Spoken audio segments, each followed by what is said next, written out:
그래서 이 일진 머티리얼즈는 다음에 아마 공부를 하게 되지 않을까 싶어요. 관심 있게 계속 보셔야 됩니다.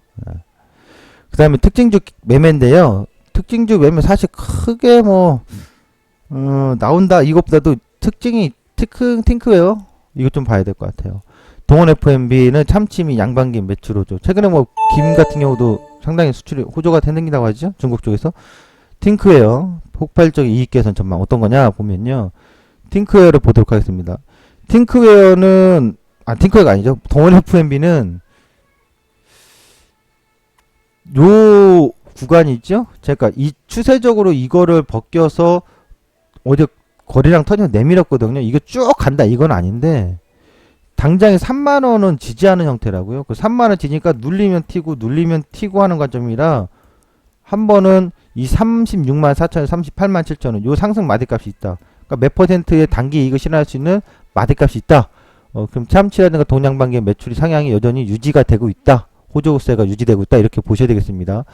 김 같은 경우는 중국인들이 여전히 우리나라 김 되게 좋아하더라고요. 양반김 많이들 사가더라고요. 제가 이번에 이제 회사 옮기면서 명동 쪽으로 방송을 다니는데 명동역에서 내리잖아요.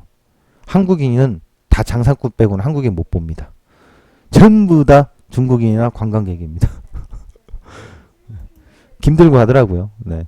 팅크웨어입니다. 팅크웨어는요.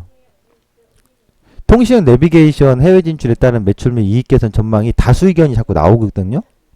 그래서 보니까 영업이익이 44억 31억인데 올해 152억 나와요.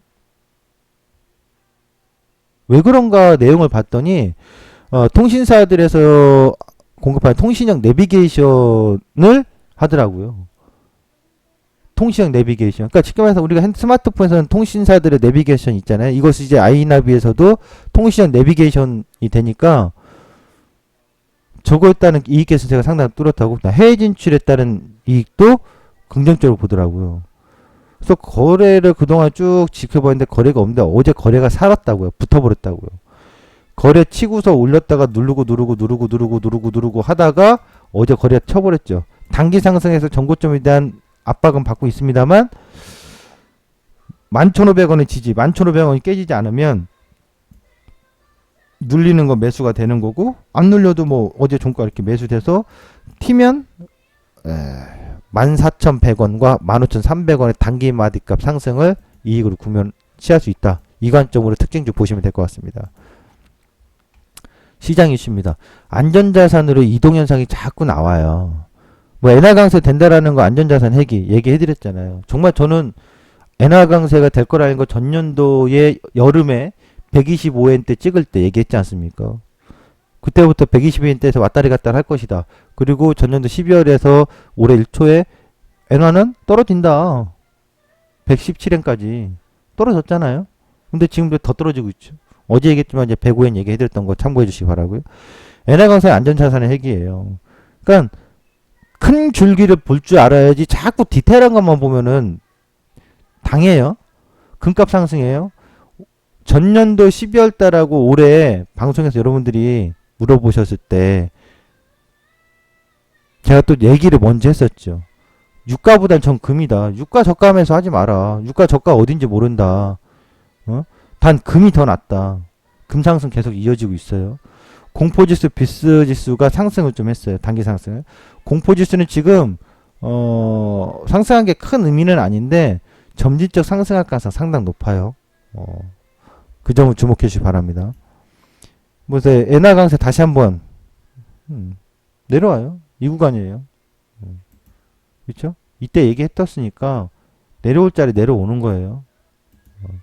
엔화 강세를 주목해야 돼요. 자산시장에서 투자하시는 분들은 이거 주목해야 됩니다. 선물지수 예상 분석 달라진 거 없어요. 이거예요. 그리고 또 어제 이 상태잖아요. 이 상태였고 또 어제 그저께 어제였죠. 이 박스에 있다. 이 박스에서 올랐다가 내려가나 내렸다 올라가나 왔다리 갔다리다. 그러니까 신경 쓰지 말자. 디테일한 거. 만기 날인데 뭐 내가 만기 지수 맞춰가지고 떼돈 버는 것도 아닌데 뭐하러 신경 쓰냐. 무시해버려라 지수. 그랬죠. 그 관점이고요. 그 다음에 이걸 이야기합니다. 코스피 지수 2009포인트를 제가 얘기를 이제 하는데 저는 97%의 확률로 변곡이라고 봐요. 무슨 변곡? 상반기 최고점. 또는 올해 최고점일 가능성 봐요.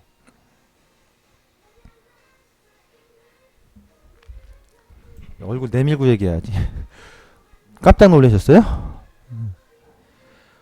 저는 저 2009포인트를 그날 그 시점에서 코멘트를 좀 해드리려고 했는데, 코멘트를 좀 했는데, 했었죠? 했나?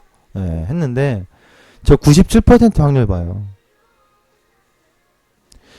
중요한 것은 저고점이 넘어가면 전략이 틀려지는 겁니까? 물어보시면 전략이 틀려지는 건 아니에요. 약간 삔또나는 거지. 왜?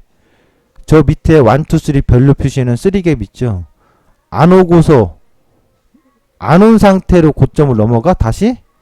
그러면 그건 잠깐 삔또나는 거지. 전략 시황이 틀려진 게 아니에요. 근데 97% 확률이라고 봐요. 3%는 요것들이 다시 한번 괴롭히려고 한 번 더 때려 올리나? 이게 있을 수는 있어. 하지만 그것을 먹으려고 그것을 취하려고 대응하진 않아요.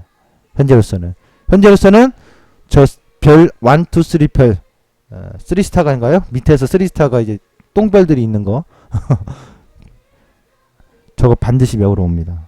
저 필갭의 회귀 목표값 유효하니까 저 녀석만 뚫어지게 보시면 돼요. 지수 대응은 2016년 상저 병저입니다. 잊지 말자 6.25 그렇죠? 잊지 말자 3.1절 잊지 말자 최수장의 시황 전략입니다. 저 라인은요 2063포인트는 저항점이에요. 60, 122 데드코스 나왔던 거고요. 그 다음에 저 두 번째 저항점 나왔고요. 그리고 밑에 지지점은 26, 10의 골든크로스인데요. 그 1919예요. 1919 1919포인트. 그러니까 지금 당분간 2009에서 1919포인트에서 올랐다 내렸다 등락하는 과정인데 1919포인트를 깨지고 내려가면 그 시점에서는 아마 제가 종목 대응 거의 안 할 거예요. 집중매매라고 해서 선택한 특징주였던 매매만 하지 집중적으로 저기서 할 이유는 없다고 봐요.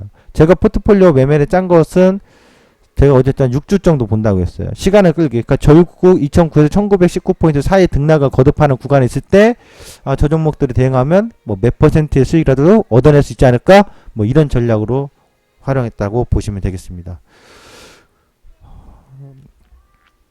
진짜 시황 브리핑 금요일 여기까지였습니다. 감사합니다. 좋은 주말 보내시기 바랍니다.